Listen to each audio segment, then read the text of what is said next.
गौरी शैतान की तलवार को बाहर ले जाकर सिद्धार्थ को खो चुकी थी। सिद्धार्थ को उस तस्वीर से बाहर निकलवा पाना उसके लिए बहुत ज्यादा मुश्किल हो गया था। बिना तलवार के वो शैतान सिद्धार्थ को कभी आजाद नहीं करने वाला था। तो क्या अब सिद्धार्थ हमेशा के लिए उस तस्वीर में ही कैद हो जाने वाला था? नहीं, ऐसा नहीं हो सकता। गौरी के रहते ऐसा कैसे हो सकता था? वो तो सिद्धार्थ के लिए कुछ भी करने को तैयार थी, लेकिन वो शैतान गौरी को पहले ही अपनी उस तलवार की अहमियत समझा चुका था, तो उसे अब किसी भी बात से मनाए जाना तो इम्पॉसिबल था। दिन निकल चुका था और वो लुटेरे भूत उस तलवार को लेकर वहां से निकल चुके थे। गौरी को इस बात का कोई भी आइडिया नहीं था कि वो लोग उस तलवार को लेकर कहां गए होंगे। उसे तो बिल्कुल भी ये नहीं समझ आ रहा था कि वो अपने सिद्धार्थ को वापस कैसे लाए। सुबह हो चुकी थी और गौरी हवेली के बाहर बैठकर रो रही थी। सुबह होते ही, जैसा कि उन लुटेरों ने वादा किया था, गांव से अगवा किए गए लोगों को उन्होंने छोड़ दिया था। उन्होंने उन लोगों को गांव के पास ही के एक गहरे गड्ढे में छुपा कर रखा था। वे सब लोग अपने अपने घर पहुंच चुके थे और उनके साथ उनके परिवार वाले भी सिद्धार्थ का शुक्रिया अदा करना चाहते थे। गेस्ट हाउस से उन्हें पता चला कि सिद्धार्थ और गौरी को वो लुटेरे अपने साथ रात में ही हवेली लेकर चले गए थे। मिस्टर बजाज, बूढ़े बाबा और गांव के बाकी लोग भी उन दोनों की तलाश में हवेली के पास तक पहुंचे। हवेली के अंदर दाखिल होने की तो बूढ़े बाबा के अलावा उनमें से किसी में भी हिम्मत नहीं थी, लेकिन इसकी जरूरत भी नहीं पड़ी। गौरी हवेली के बाहर ही बैठकर रो रही थी। उसकी हालत बहुत खराब लग रही थी। उसके बाल पूरी तरह से बिखरे हुए थे और वो लगातार रोते ही जा रही थी। दौड़कर मिस्टर बजाज उसके पास पहुंचे और उन्होंने गौरी को गले से लगा लिया। डैडी, सब कुछ मेरी गलती से हुआ। मुझे उस तलवार को बाहर लेकर ही नहीं आना चाहिए था। मुझे सिद्धार्थ की बात नहीं माननी चाहिए थी। उस शैतान ने तो सिर्फ मुझसे वो तलवार ही वापस मांगी थी, लेकिन सिद्धार्थ के कहने पर मैं उसे लेकर बाहर भाग आई और उन लुटेरों ने वो तलवार मुझसे छीन ली। गौरी ने रोते रोते अपने डैडी को बताया। गौरी की बात सुनने के बाद सभी लोग उदास हो गए। गांव में मातम का माहौल हो गया। सिद्धार्थ पूरे गांव की उम्मीद था। उसका इस तरह जीते जी तस्वीर में कैद हो जाना, इसका मतलब वीरानगढ़ की और बदनसीबी से ज्यादा क्या हो सकता था। गौरी ने जब पहली बार सिद्धार्थ की पेड़ से जान बचाई थी, तब से लेकर ऐसे कई मौके आए जब सिद्धार्थ उसके लिए अपनी जान पर खेल गया। चाहे गौरी को उसके शरीर पर हावी हुई उस आत्मा से छुटकारा दिलाना हो, खतरनाक भूतों से सामना करते वक्त गौरी को प्रोटेक्ट करना हो, हर जगह सिद्धार्थ ने गौरी का साथ निभाया था। या यूं कह सकते हैं कि वो दोनों एक दूसरे के लिए सब कुछ करने को तैयार थे। हालांकि गौरी और सिद्धार्थ के बीच में आज तक वैसा कोई रिश्ता नहीं बना था जिसे कोई नाम दिया जाए, लेकिन फिर भी वो दो जिस्म एक जान थे। दोनों ही एक दूसरे से खुलकर कभी अपने प्यार का इजहार नहीं कर पाए थे, लेकिन प्यार तो दोनों के ही दिलों में था। गौरी को आज अपने सिद्धार्थ के लिए सती सावित्री की तरह मौत से भी लड़ जाना था। तो गौरी का अगला कदम क्या होने वाला था? गौरी ने अंदर जो कुछ भी हुआ था सब कुछ गांव वालों को साफ साफ बता दिया था, लेकिन अब जो वो करने वाली थी वो सोच भी पाना गांव के और लोगों की बस की बात नहीं थी।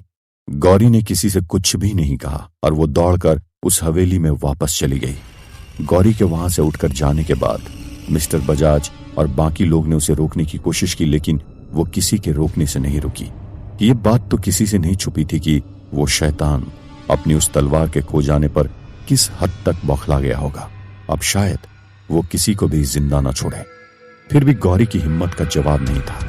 सिद्धार्थ के लिए अपनी जान हथेली पर लिए वापस हवेली में चली गई। गौरी उस वक्त उदास तो थी, लेकिन उसके अंदर की बौखलाती आग और उस शैतान को लेकर जो गुस्सा था, वैसा पहले कभी नहीं देखा गया था।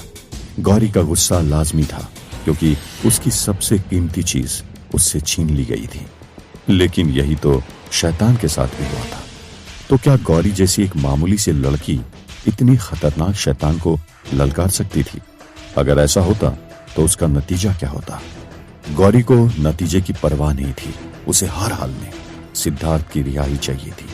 मैं जानती हूं तुम बहुत बड़े शैतान हो। पूरा वीरानगढ़ तुम्हारे खौफ और आतंक से थर थर कांपता है। तुम सैकड़ों लोगों की जान भी ले चुके हो, लेकिन आज मैं तुम्हें ललकारती हूं। तुम्हारी असली गुनाहगार मैं ही हूं। मैं ही वो तलवार सिद्धार्थ के हाथों से छुड़ाकर बाहर ले गई थी। तुम चाहो तो मेरी जान ले लो, मुझे अपनी जान की परवाह नहीं, लेकिन सिद्धार्थ को छोड़ दो, या तो मुझे भी मार दो, वरना मैं तुम्हारे वजूद को खत्म कर दूंगी। गुस्से में आग बबूला होकर गौरी ने शैतान से कहा, एक आदमी सी लड़की होकर इतना बढ़ चढ़कर बात कर रही हो। तुम दोनों ने इस खेल में सारी हदें पार कर दी है। लगता है तुम्हें मौत का भी खौफ नहीं रह गया। तुम इंसानों का भी जवाब नहीं। तुम खुद जानती हो कि मुझसे भूत, प्रेत, चुड़ैल तक खौफ खाते हैं, फिर भी तुम्हारी इतनी जुर्रत। मैं चाहूं तो तुम्हें 2 पल में मिट्टी में मिला सकता हूं, चुटकी में मसल सकता हूं, जिंदा निकल सकता हूं, लेकिन मुझे इस सब से कुछ मतलब नहीं। इस वक्त मुझे बस मेरी वो तलवार चाहिए। अगर मुझे वो तलवार नहीं मिली तो वो लड़का सिद्धार्थ तुम्हें इस जन्म में तो कभी नहीं मिलेगा। उस शैतान ने गौरी को धमकाते हुए कहा। उस शैतान ने गौरी को 10 दिनों के अंदर वो तलवार उन लुटेरों भूतों से छुड़ाकर वापस हवेली में पहुंचाने को कहा था। गौरी को किसी भी हाल में यह करना था। अगले दिन से नवरात्र शुरू हो रही थी। अगर 10वें दिन तक गौरी उस तलवार को वापस हासिल करने और उस शैतान तक पहुंचाने में कामयाब नहीं होती तो आने वाले दशहरे पर बुराई शायद अच्छाई को निगल जाती। नहीं, गौरी ऐसा कभी नहीं होने देगी। सिद्धार्थ के साथ रहकर उसने हर एक बुराई से डटकर लड़ना सीखा था। वो इस बार भी घुटने नहीं टेकने वाली थी। शैतान की हार पक्की थी, क्योंकि उसका मुकाबला एक सच्चा प्यार करने वाली लड़की से था। नफरत चाहे कितनी ही मजबूत क्यों ना हो, उसे प्यार के आगे हमेशा झुकना ही पड़ता है। ये देखने वाली बात थी कि क्या गौरी को देवी माता से ऐसी शक्ति और प्रेरणा मिलने वाली थी कि वो उन लुटेरे भूतों से वो तलवार छुड़ाकर अपने सिद्धार्थ की जान बचा पाएगी। गौरी का इरादा तो फौलाद की तरह मजबूत था, लेकिन सबसे बड़ी प्रॉब्लम तो ये थी कि उससे ये नहीं पता था कि तलवार छीन के जाने के बाद वो लुटेरे कहां चले गए थे। क्या उन्हें जमीन निगल गई थी या आसमान में गायब हो गए थे? आखिर थे तो वो भूत, और उनका ठिकाना पता करना एक लड़की के लिए लगभग नामुमकिन था। बूढ़े बाबा से उसे पता चलता है कि वीरानगढ़ के सामने एक खतरनाक मायावी जंगल है। वो इलाका वीरानगढ़ की सरहद से लगा हुआ है, और उसका आधा हिस्सा वीरानगढ़ की सरहद के बाहर और आधा वीरानगढ़ में है। बाबा ने उसे बताया कि शायद उसे वो डकैत वहीं मिल सकते हैं। गौरी अपने साथ इस खतरे में और किसी को भी नहीं डालना चाहती थी, इसलिए उसने फिर से एक बार अकेले उस मायावी जंगल में जाने का फैसला किया। गौरी के इस कदम से मिस्टर बजाज बहुत ज्यादा परेशान थे, लेकिन गौरी के अंदर ये जो कैरेक्टरिस्टिक थी वो जेनेटिक ही थी। गौरी के पिता मिस्टर बजाज भी तो सिद्धार्थ के पिता श्री प्रभात भारद्वाज के लिए अपनी जान की परवाह किए बिना वीरानगढ़ चले आए थे, और फिर गौरी और सिद्धार्थ का तो जन्म जन्म का नाता था। यह मायावी जंगल बेहद ही खतरनाक था। इंसान तो इंसान, जानवरों का भी वहां पर जिंदा रह पाना बड़ा ही मुश्किल था। भूत, प्रेत, पिशाच, डाकन, चुड़ैल, खतरनाक जानवर, इंसानों को निगल जाने वाले फूल, शरीर से खून चूसने वाली बेल, जहरीले कांटे, और ना जाने क्या क्या उस जंगल के चप्पे चप्पे पर मौत की इबारत लिखा करता था। लेकिन एक बार तो क्या, सिद्धार्थ के लिए बार बार मरने को वो तैयार थी। हालांकि अभी सिद्धार्थ और गौरी की ऑफिशियल मैरिज नहीं हुई थी, लेकिन गौरी एक हिंदुस्तानी लड़की थी और वो सिद्धार्थ को अपना सब कुछ मान चुकी थी। जैसे एक बार एक आम स्त्री सावित्री अपने पति सत्यवान के लिए यमराज से भिड़ गई थी, वैसे ही गौरी भी आज सिद्धार्थ के लिए मौत से लड़ने जा रही थी। तो क्या गौरी को सचमुच ऐसी शक्ति मिलेगी जो उसे उस खौफनाक माहौल में भी अपने लक्ष्य पर फोकस करने में हेल्प करे? ये तो सब आने वाले वक्त की बातें थी। हमेशा की तरह आज भी गांव वाले बस तमाशा बीन बनकर इसे किसी मनोरंजन की तरह देख रहे थे। ऐसा नहीं था कि सिद्धार्थ के साथ हुए हादसे से उन्हें दुख नहीं था, लेकिन वे सभी सही मायनों में स्वार्थी थे।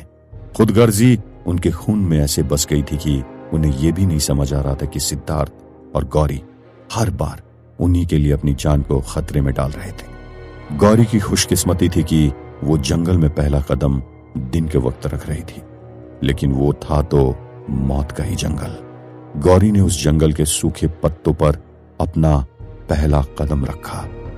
उसके कदम रखते ही उन सूखे पत्तों पर उसके कदम पड़ने की आवाज जंगल में गूंजने लगी।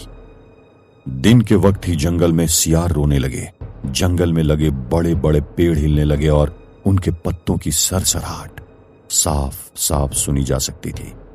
तो क्या वो पत्ते आपस में बातें कर रहे थे?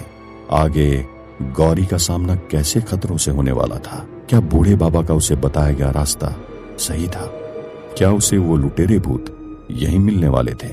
उधर तस्वीर में सिद्धार्थ के साथ क्या हो रहा था? क्या सिद्धार्थ मारा गया था और वो शैतान सिर्फ गौरी से झूठ बोल रहा था? जानने के लिए सुनते रहिए।